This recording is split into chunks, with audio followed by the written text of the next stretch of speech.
Standing at the altar in my dream wedding dress, I watched my parents walk down the aisle with tears streaming down their faces. But these weren't tears of joy. After 12 years of believing I was the unwanted daughter who chose to abandon my family, the truth had finally surfaced just hours before my ceremony. The sister who convinced our parents I never wanted to see them again, who intercepted every letter and blocked every call, was sitting in the front row. Her face pale with the realization that her web of lies was about to unravel completely. Hey everyone, I'm Seraphina, and before I share this story that changed everything I thought I knew about family loyalty, I need to ask, where are you watching from today?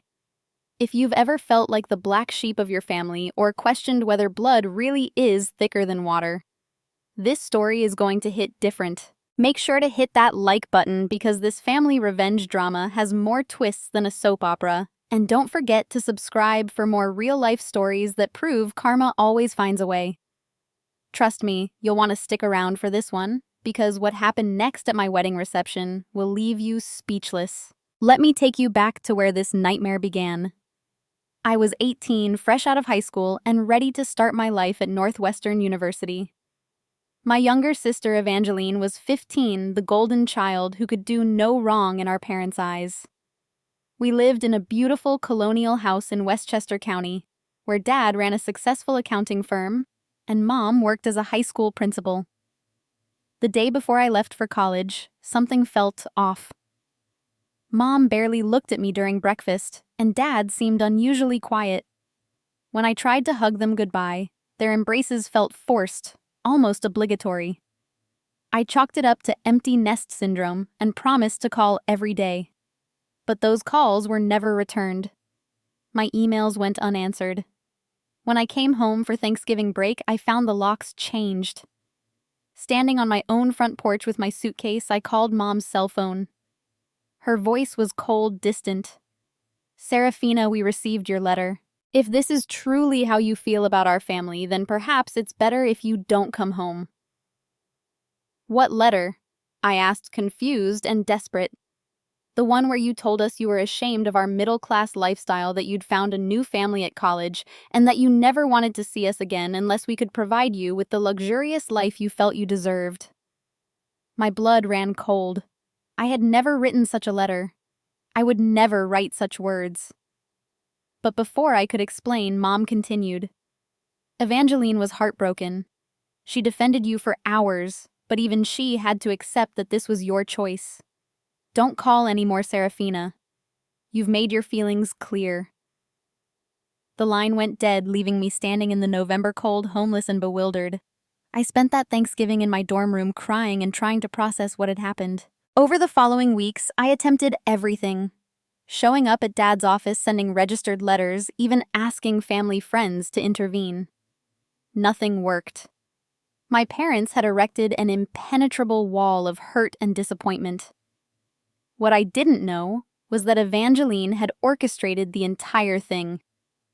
She had always been jealous of my academic achievements and the pride our parents felt when I earned a full scholarship to Northwestern.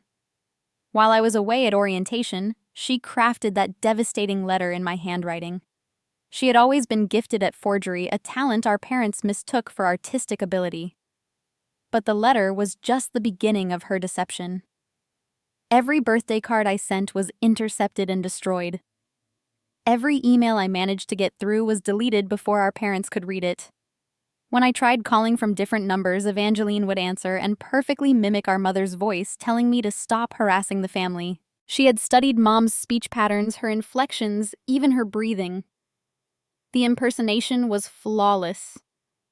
For years, I believed my parents truly wanted nothing to do with me. I worked 3 jobs to pay for college, graduated summa cum laude, and built a successful career in marketing without any family support. I spent holidays alone, birthdays crying, and major milestones feeling orphaned. The psychological toll was devastating. I developed anxiety and trust issues, always wondering what I had done wrong to make my own parents reject me so completely. Meanwhile, Evangeline was living her best life.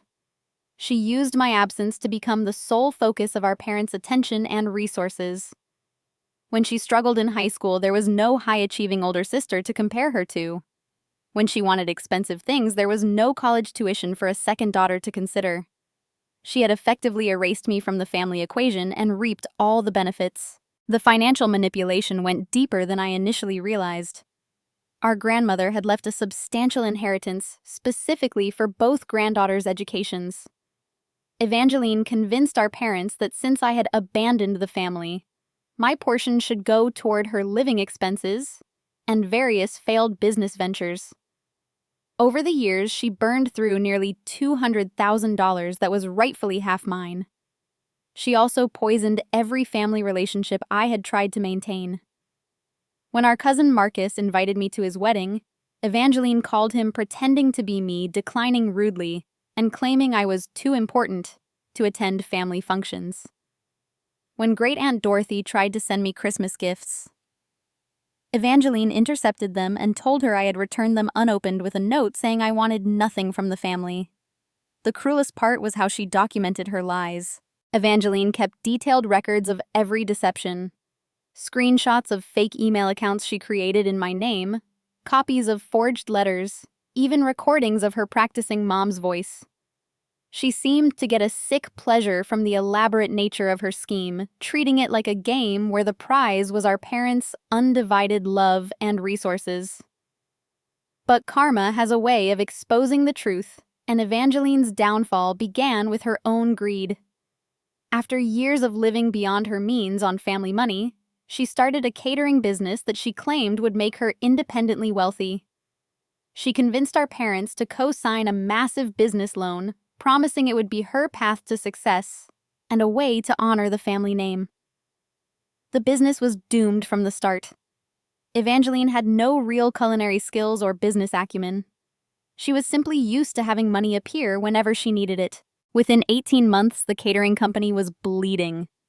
Cash, vendors were demanding payment, and the bank was threatening foreclosure on our family home, which had been used as collateral. Desperate and panicking, Evangeline made the mistake that would unravel everything. She decided to reach out to me not out of remorse or love, but because she needed someone to blame for the family's financial crisis. Her plan was to somehow pin the business failure on me to convince our parents that my abandonment had caused a chain reaction of bad luck and poor decisions. But when she tried to find me to execute this final deception, she discovered something that made her blood run cold. I wasn't the struggling, bitter woman she had imagined. I was successful, happy, and about to marry the love of my life. Worse yet, I had been trying to reconnect with our family for over a decade, and there was a paper trail of my attempts that she had worked so hard to hide. The house of cards was about to collapse, and Evangeline knew it. But she had no idea that her years of lies were about to be exposed in the most public and humiliating way possible. The truth began to unravel 3 months before my wedding, but not in a way anyone could have predicted. My fiancé Marcus, yes, the same cousin who had tried to invite me to his wedding years earlier, had been quietly conducting his own investigation into my family estrangement. As a private investigator by profession, he couldn't understand how an entire family could just disappear from someone's life without a trace.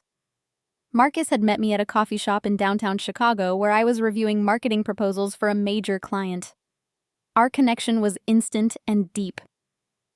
When I told him about my family situation, he listened without judgment, but something in his professional instincts told him the story didn't add up. Loving parents don't just abandon their children over one letter. Especially parents he remembered as being devoted to both their daughters. Seraphina, he said one evening as we planned our wedding. I've been thinking about your family situation. Would you be open to me doing some discreet checking, not to interfere, just to see if there's something we're missing? I was hesitant. After years of rejection, I had built walls around that pain. But Marcus had a way of making me feel safe, and I trusted him completely. Okay, I agreed, but promise me you won't contact them directly. I can't handle another rejection. What Marcus discovered over the following weeks was a masterclass in deception and manipulation. Using his professional resources, he traced digital footprints, cross-referenced phone records, and even hired a handwriting expert to analyze the letter that had started everything. The expert's conclusion was definitive. The letter was forged, written by someone trying to mimic my handwriting, but lacking the natural flow and pressure patterns of authentic writing.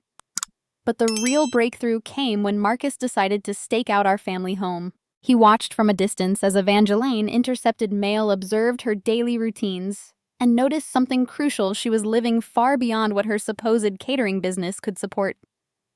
The house showed signs of financial stress, overgrown landscaping, peeling paint, older cars. But Evangeline was driving a brand new luxury SUV and wearing designer clothes. Marcus's investigation led him to public records showing the massive business loan, the use of our family home as collateral, and a paper trail of financial mismanagement that painted a clear picture of embezzlement and fraud. But he needed more concrete proof of Evangeline's deception regarding my communications with the family. The breakthrough came from an unexpected source: Mrs. Henderson, our elderly next-door neighbor who had known our family for over 20 years. Marcus approached her carefully, introducing himself as my fiancé, and explaining that he was trying to understand why my family had cut contact. Mrs. Henderson's eyes filled with tears. "That poor girl," she said, referring to me. "I always wondered why she stopped coming home." But Evangeline told me she had become too proud for her family that she never called or wrote anymore. "But did you ever see any letters or packages being delivered for Seraphina?" Marcus asked carefully. "Oh yes, quite frequently over the years. Birthday cards, Christmas packages, letters with different postmarks. But Evangeline always collected the mail. She said she was protecting her parents from further hurt by screening Seraphina's attempts to assuage her guilt." Mrs. Henderson's testimony was the smoking gun Marcus needed, but he wanted more. He installed a discreet camera across from our family mailbox and waited. Within a week, he had video evidence of Evangeline intercepting and destroying my latest birthday card to Mom, along with a heartfelt letter I had written hoping to reconcile before my wedding. Armed with this evidence, Marcus faced a difficult decision. He could confront Evangeline directly, but that might give her time to create new lies, or manipulate our parents further. Instead, he chose a more strategic approach.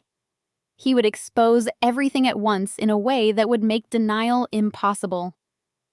Marcus traced the catering business's financial records and discovered that Evangeline had been forging our parents' signatures on various documents, effectively using their credit and assets without their full knowledge or consent.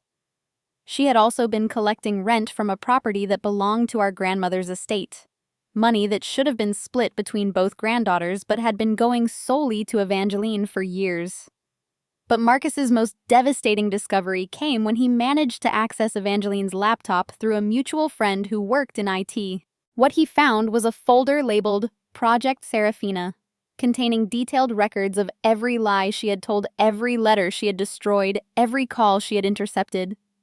She had kept it all like trophies, documenting her deception with photos, screenshots, and even video recordings of herself practicing different voices and handwriting styles.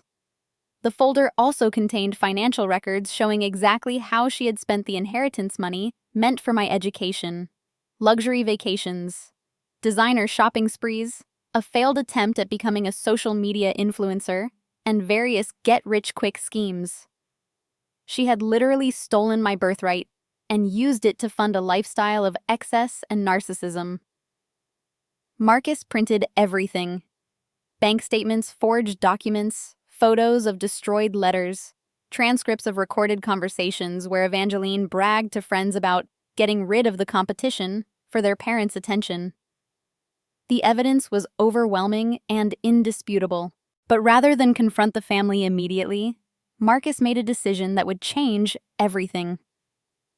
He decided to invite my parents to our wedding without telling me, planning to use the occasion to reveal the truth in a way that would force a reckoning. He sent the invitation to Dad's office knowing Evangeline couldn't intercept it there. The simple card read, "Mr. and Mrs. Davidson, your daughter Seraphina would be honored by your presence at her wedding. She has never stopped loving you or hoping for reconciliation. If you have ever wondered whether the daughter you remember still exists, please come and see for yourself." Marcus included his phone number and waited. The call came 2 days later.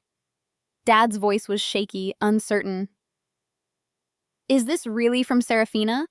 After all these years, after everything she said about wanting nothing to do with us?" "Sir," Marcus replied carefully, "I think there are things about the past 12 years that you don't know. Things that will shock you.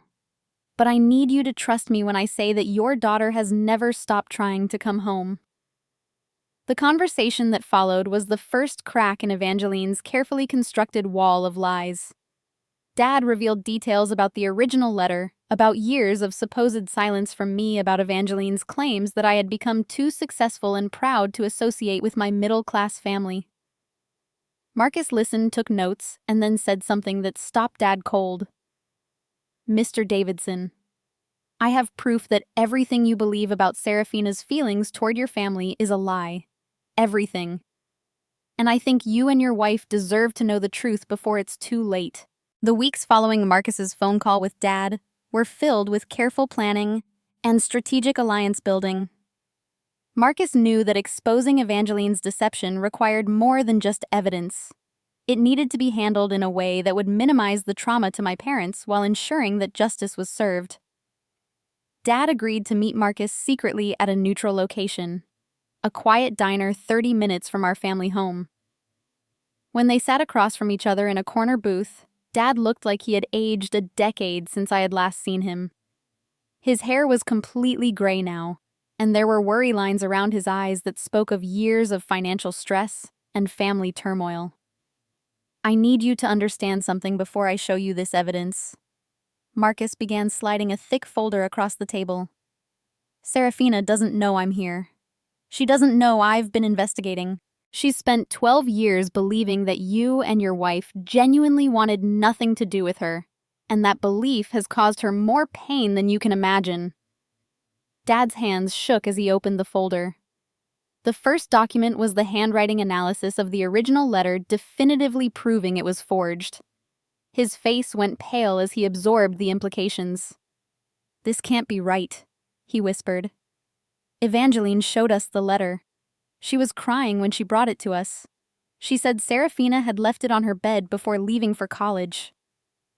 Marcus gently guided him through the evidence piece by piece. The intercepted birthday cards, some still in Evangeline's possession. Bank records showing the misuse of my inheritance money.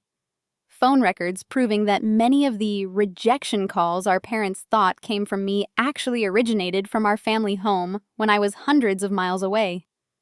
But the most damning evidence was the digital folder from Evangeline's computer. Dad watched in stunned silence as Marcus showed him screenshots of conversations where Evangeline boasted to friends about keeping Seraphina away and being the only daughter that mattered now. "She documented everything," Marcus explained. "It's like she was proud of what she was doing. Look at this." He showed Dad a particularly cruel entry from what appeared to be Evangeline's digital diary, called Seraphina today, pretending to be Mom. Told her that Dad had a heart attack and didn't want to see her because the stress of her abandonment caused it. She was crying so hard she could barely speak. This is almost too easy. Parents felt bad for about 5 minutes when she didn't come to the funeral I invented, but I convinced them it proved how heartless she really is. Dad broke down sobbing in the middle of that diner. "We made her miss her grandfather's actual funeral," he choked out. "When Papa died 3 years ago, we thought she knew and just didn't care enough to come." But Evangeline never told her. Did she? The weight of 12 years of missed moments, misunderstood intentions, and manipulated emotions crashed down on him at once. Birthdays, graduations, holidays, family celebrations. All the times they had mourned my absence while I was desperately trying to reconnect. Marcus gave him time to process before continuing. "There's more, and it's going to be harder to hear. The financial situation your family is in right now, the business loans, the mortgage problems Evangeline has been systematically stealing from the family for years." He showed Dad bank records proving that Evangeline had forged signatures, used family credit without permission, and had been collecting rental income from inherited property that legally belonged to both daughters. The total amount of money she had stolen or misappropriated was staggering. Nearly $400,000 over 12 years. She's been living off this money while letting you and Mom stress about finances, Marcus explained. When the catering business failed, she needed someone to blame. That's why she was planning to contact Seraphina now after all these years. She wanted to somehow make the financial crisis Seraphina's fault too. Dad's shock turned to anger, then to a deep sadness that seemed to age him further. How could we have been so blind? How could we have believed that our daughter, the girl who used to leave us love notes in our lunchboxes, would just abandon us without explanation? Because you trusted your other daughter, Marcus said gently. You trusted Evangeline because she was your child and parents want to believe their children. She exploited that trust and weaponized it against your family. But building an alliance with Dad was only the first step. Marcus needed Mom on board too, and he knew that conversation would be more challenging. Mom had always been more emotional, more protective of both daughters, and the betrayal would hit her differently. Dad agreed to bring Mom to a follow-up meeting, but only after he had time to process everything and figure out how to present the information. She's going to blame herself, he warned Marcus. She's going to think she should have known, should have seen the signs. The meeting with both parents took place a week later this time at Marcus's office, where he could control the environment and ensure privacy. Mom walked in looking suspicious and defensive, clearly unsure why Dad had insisted on this meeting with a stranger. Mrs. Davidson, Marcus began carefully, I know this is unusual, but I need you to know that everything I'm about to show you comes from a place of love for your daughter. Seraphina has never stopped loving you, and she's never stopped trying to come home. Mom's initial reaction was denial, then anger. How dare you? She snapped. You don't know what we've been through. You don't know how it feels to have your child reject you, to tell you that you're not good enough, that your love means nothing. But as Marcus methodically presented the evidence, Mom's anger crumbled into devastation. She recognized Evangeline's handwriting in the forged letters. She remembered odd inconsistencies over the years that she had dismissed or explained away. Phone calls that ended abruptly when she walked into the room. Mail that Evangeline always insisted on handling. Financial documents that appeared and disappeared without explanation. The Christmas presents, she whispered suddenly. Every year I would buy small gifts for Seraphina just in case she came home.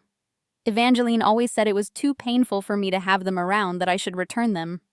She said she would handle it to spare my feelings. She kept them, Marcus confirmed, showing photos from Evangeline's room. Along with every card you signed, every letter you wrote, hoping she might read it someday.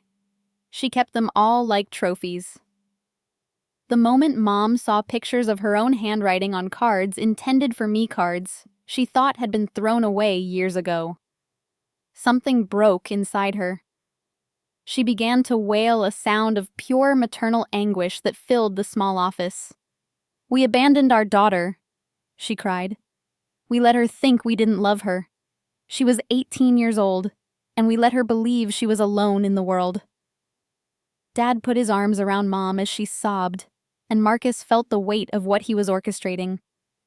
These weren't just my parents anymore.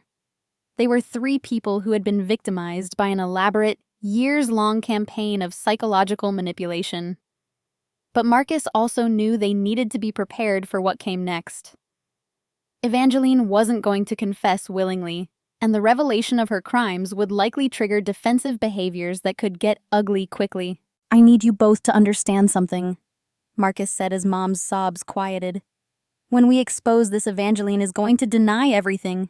She's going to claim that I'm lying, that I've fabricated evidence, that I'm manipulating you. She might even try to turn this around and blame Seraphina somehow. Mom wiped her eyes and looked at Marcus with a fierce determination he hadn't expected. What do you need from us?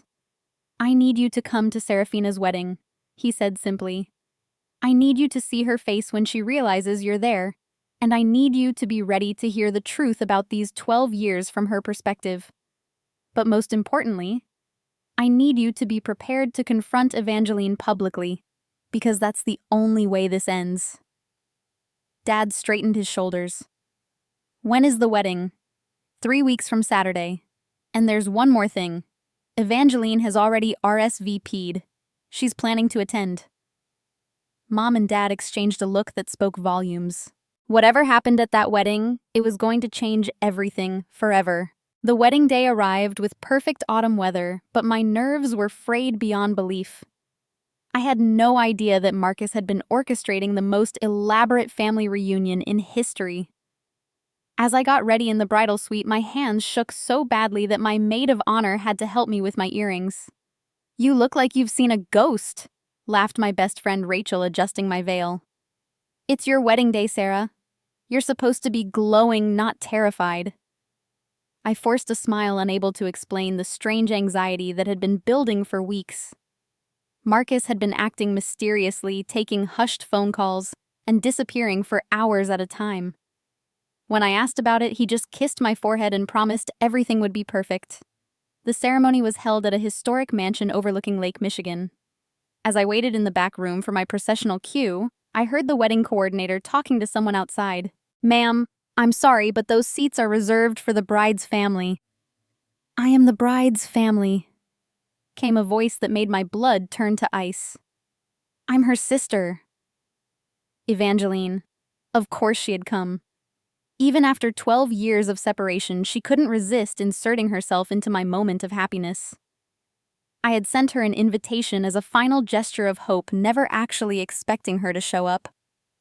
The ceremony proceeded beautifully until the moment I reached the altar and turned to face the assembled guests. That's when I saw them. Mom and Dad sitting in the front row, tears streaming down their faces. My knees nearly buckled. Marcus squeezed my hand and whispered, "Trust me." I don't remember much about the actual ceremony. My mind was reeling, trying to process how my parents were here, why they looked so devastated, and what Marcus had done to make this happen. When the officiant pronounced us husband and wife, I was still in shock. The reception began with all the normal traditions. First dance toasts, cake cutting. But I could feel the tension in the room like a living thing. My parents kept staring at me with expressions of profound sadness and regret. Evangeline, meanwhile, was working the room like she owned it, introducing herself to my friends as Seraphina's devoted sister who helped raise her. During dinner, Marcus stood up to give what I thought would be a standard groom's speech. Instead, he began telling a story. "When I first met Seraphina," he said, his voice carrying clearly through the room, "she told me something that broke my heart. She said she was an orphan by choice, that her family had rejected her so completely that she had learned to live without them. But as I got to know this incredible woman, I realized something didn't add up. Someone as loving and loyal as Seraphina doesn't just abandon her family without cause." I felt my face burning. Where was he going with this? Around the room, guests were listening intently, including my parents, who had gone completely pale. "So I did what any good investigator does when a story doesn't make sense," Marcus continued. "I started digging for the truth." He clicked a remote, and a large screen descended behind the head table. The first image that appeared was the forged letter that had started everything, side by side with a handwriting analysis proving it was fake. Gasps rippled through the crowd. I stared at the screen in confusion, then looked at my parents, who were now standing up from their table. "For 12 years, Marcus continued, Seraphina has believed that her parents rejected her. For 12 years, her parents have believed that she rejected them. Both sides have been living with unnecessary pain caused by someone who claimed to love them all." More images flashed on the screen. Intercepted letters, bank records, screenshots from Evangeline's computer documenting her deception. The room fell silent except for the sound of my own heart pounding. I turned to look at Evangeline, expecting to see shock or shame on her face. Instead, I saw something that chilled me to the bone. She was smiling. Not just smiling, but looking almost proud. "This is quite a show," she said, standing up and slow clapping. "Really, Marcus, very dramatic, very thorough, but you've made one crucial mistake." She walked toward the head table with the confidence of someone who held all the cards. "You see, everyone, what my dear brother-in-law doesn't understand is that our parents aren't innocent victims in this story. They're willing participants. My blood turned to ice as she continued. Did you really think I could have pulled this off alone for 12 years?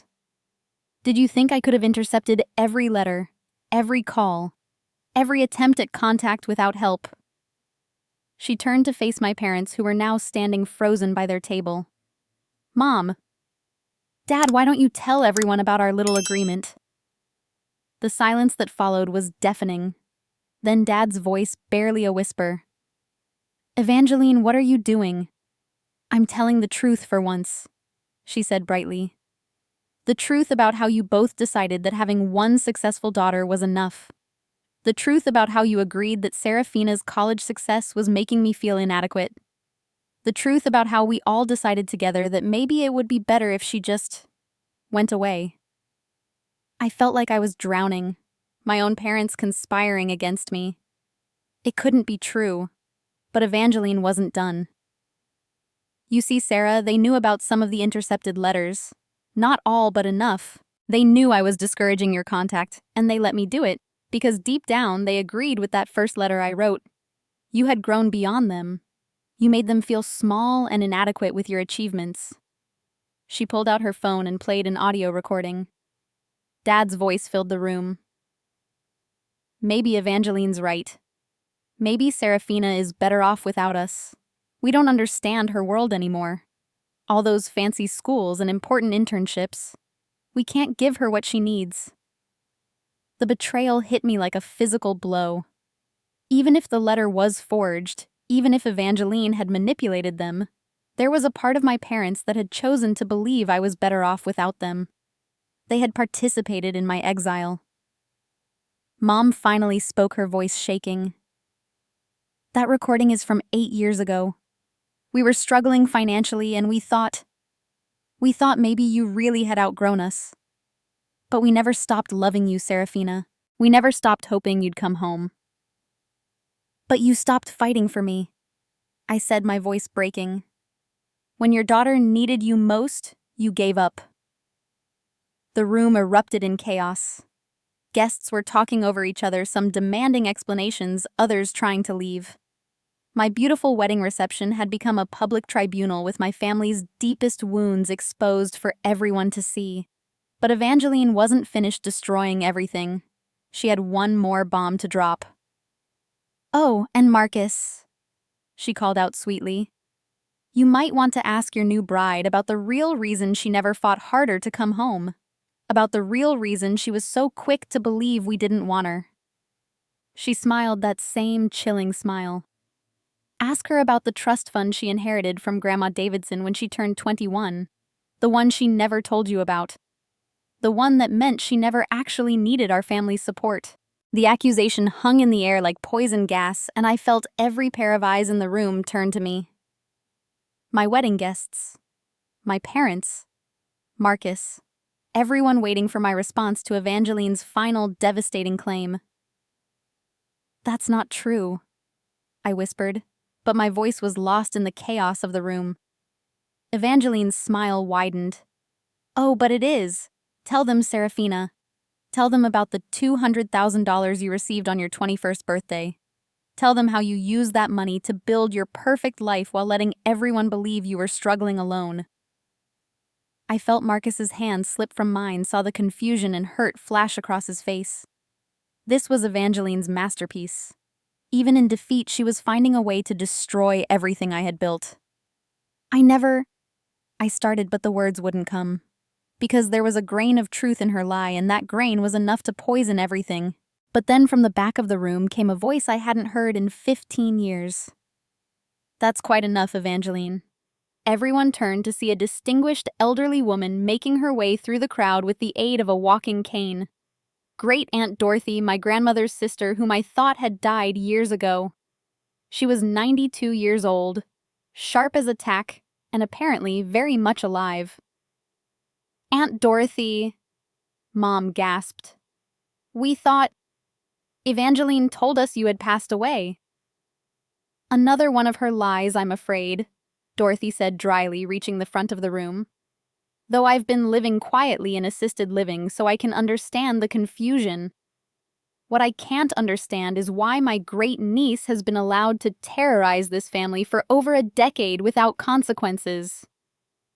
She turned to face Evangeline, who had gone pale. "Hello, dear. Surprised to see me." "You shouldn't be. I've been watching. I've been documenting. And I've been waiting for the right moment to set the record straight." Dorothy opened a small briefcase she had been carrying and pulled out a thick folder. "You see, everyone, I'm not just Seraphina's great-aunt. I'm also the executor of her grandmother's estate, and I've been keeping very careful records of how that estate has been managed." She handed the first document to Marcus. "This is the actual will of Eleanor Davidson, Seraphina's grandmother. You'll notice that it establishes 2 trust funds, one for each granddaughter to be distributed when they turn 25, not 21 as Evangeline claimed." My heart started beating again. 25. "That's correct, dear. You're 29 now, so you've been entitled to your inheritance for 4 years. But someone has been intercepting the legal correspondence about it, just like they intercepted your family's letters." She turned to Evangeline, whose confident facade was crumbling. "Would you like to explain to everyone how you've been collecting both trust fund payments for the past 7 years, how you forged your sister's signature on legal documents, how you convinced the family lawyer that Seraphina had moved overseas and authorized you to manage her financial affairs?" The room was dead silent now. Dorothy continued methodically presenting evidence like the retired law professor she was. "The trust fund payments have been going to an account that Evangeline set up using Seraphina's stolen identity. $50,000 annually times 7 years plus accumulated interest. That's approximately $400,000 in stolen money, not counting the original inheritance funds she misappropriated." She handed another document to Marcus. "This is a forensic accounting report I commissioned 6 months ago when I started noticing irregularities in the estate management. It details every fraudulent transaction, every forged signature, every illegal transfer of funds." Marcus scanned the document, his face hardening with professional focus. "This isn't just family drama anymore," he said quietly. "This is felony fraud, identity theft, and embezzlement." But Dorothy wasn't finished. She turned to address my parents directly. "And you two need to understand something very important. That recording Evangeline just played, she edited it. I have the full conversation which shows you both expressing doubt and pain, but ultimately deciding to keep trying to reach Seraphina. You never gave up on your daughter. You were manipulated into believing she had given up on you." She played her own recording device and Dad's full voice filled the room. "Maybe Evangeline's right. Maybe Seraphina is better off without us. We don't understand her world anymore. All those fancy schools and important internships. We can't give her what she needs. But that doesn't mean we stop loving her. That doesn't mean we stop hoping. We'll keep sending those birthday cards even if she never responds. We'll keep that college fund growing even if she never needs it. Because she's our daughter and nothing changes that." Mom burst into tears and Dad's face crumpled with relief and grief. Dorothy's voice softened as she continued. "Your parents never stopped fighting for you, Seraphina. They sent birthday cards every year. Evangeline destroyed them. They set aside money for your wedding. Evangeline stole it. They kept your room exactly as you left it. Evangeline convinced them to let her use it as an office after claiming you had specifically requested they get rid of your belongings." The weight of 12 years of misunderstanding and pain crashed over me, but this time it was mixed with relief and vindication. I looked at my parents, really looked at them, and saw not the people who had rejected me, but 2 people who had been victimized just as much as I had. "There's one more thing," Dorothy said, her voice taking on a harder edge. "Evangeline, dear, you might be interested to know that I've been in contact with the FBI's Financial Crimes Division. Identity theft across state lines is a federal offense, and you've been doing it for years." Evangeline's composure finally shattered completely. "You can't prove any of this. That's all fake evidence. You're all conspiring against me."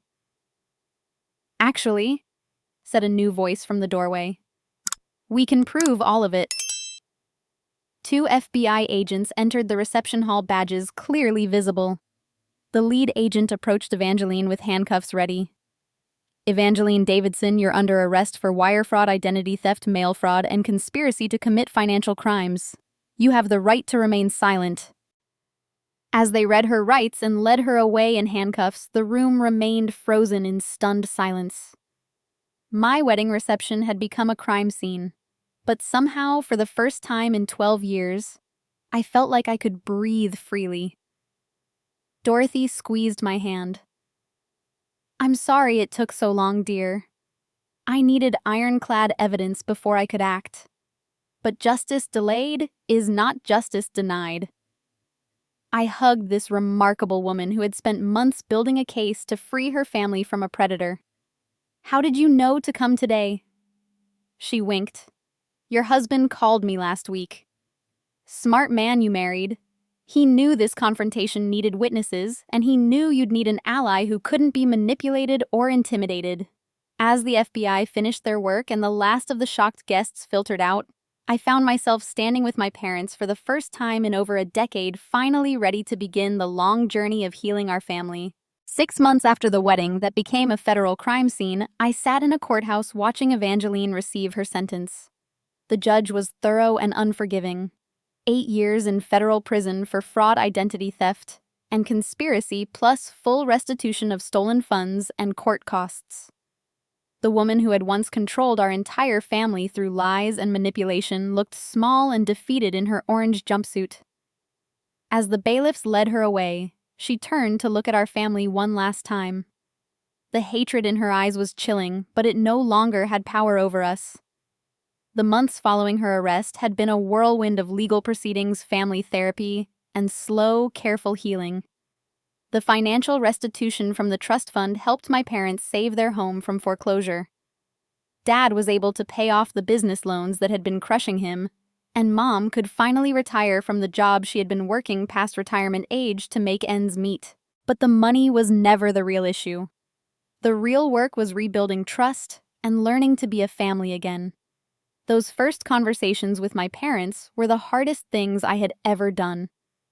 We met weekly with a family therapist who specialized in cases of long-term manipulation and psychological abuse. Dr. Martinez helped us understand that we were all victims of what she called systemic family abuse, where one person systematically destroys relationships and trust within a family unit for their own benefit. Evangeline didn't just lie to you individually, Dr. Martinez explained during one of our sessions. She created an entire false reality where everyone was reacting to information that wasn't true. You were all making rational decisions based on deliberately distorted facts. Mom struggled the most with guilt. I should have known, she kept repeating. A mother should know when her child is lying. But Dad surprised me with his insight during one particularly difficult session. She didn't start with big lies, he said quietly. She started with tiny manipulations when she was young. A small exaggeration here, a little blame shifting there. We thought it was normal sibling rivalry. By the time the lies got bigger, we were already trained to trust her version of events.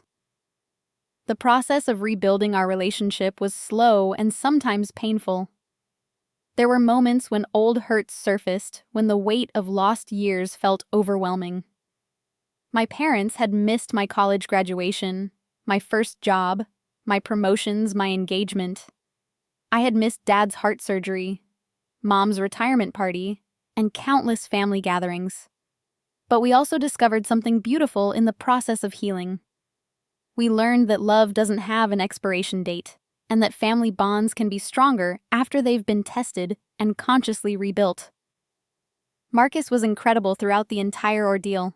He could have easily felt overwhelmed by inheriting such a complicated family situation, but instead he embraced my parents with open arms and helped facilitate our reconciliation with patience and understanding. I didn't just marry you, he told me one night as we were going through old photo albums my parents had saved. I married into the family you were always meant to have. We had a second, smaller wedding ceremony 8 months later. A quiet affair in my parents' backyard with just immediate family and closest friends. Mom walked me down the aisle this time, and Dad officiated since he had gotten ordained online specifically for the occasion. It was everything our first wedding should have been.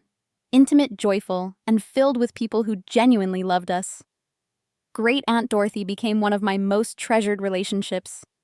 At 92, she was sharper than most people half her age, and had a wickedly dry sense of humor about the whole situation. She moved into a senior community closer to our family, and became our unofficial matriarch, hosting Sunday dinners, and keeping us all in line with her no-nonsense wisdom. The best revenge, she told me one Sunday as we were cleaning up after dinner, is living well and loving freely.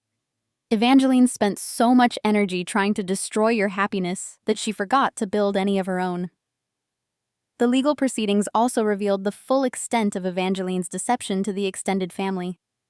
Cousin Marcus, whose wedding invitation she had declined on my behalf, reached out to apologize for not trying harder to maintain contact.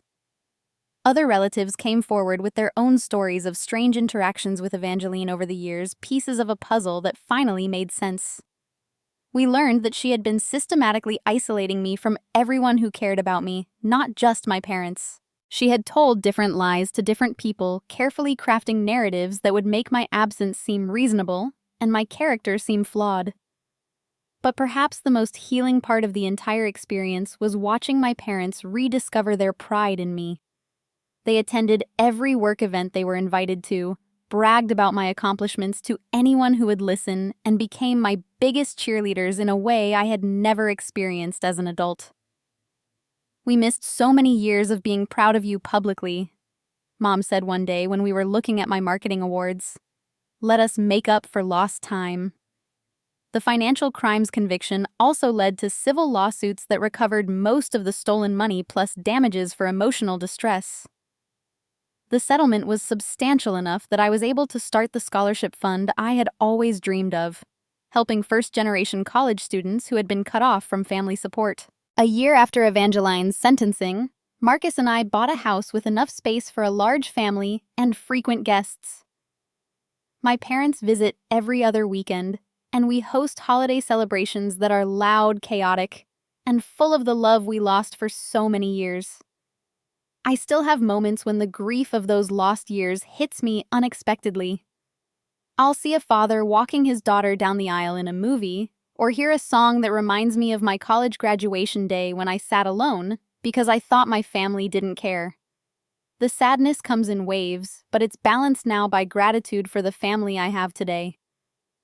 Dr. Martinez calls it complicated healing, the process of grieving what was lost while celebrating what has been found.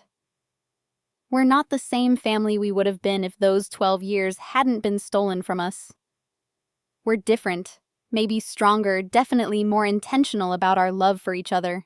As I finish telling this story, I'm sitting in my kitchen while Marcus makes dinner, and my parents argue playfully about whose turn it is to pick the wine. It's an ordinary Tuesday evening, the kind of mundane family moment I dreamed about for years.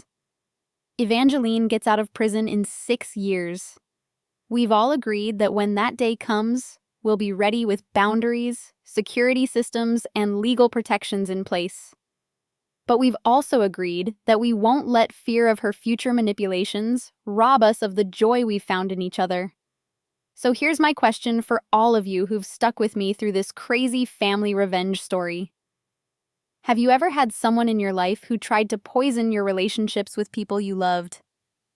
How did you handle discovering that betrayal? I'd love to hear your stories in the comments below, and please remember to hit that like button if this story resonated with you. Don't forget to subscribe for more real-life drama and justice-served moments, and share this video with anyone who needs to hear that sometimes families can heal even after the worst betrayals. Thank you for taking this journey with me, and remember, blood may be thicker than water, but love is stronger than lies. Choose your family wisely. Fight for the relationships that matter, and never let anyone convince you that you're not worthy of love. Until next time, keep believing in second chances and the power of truth to set us all free.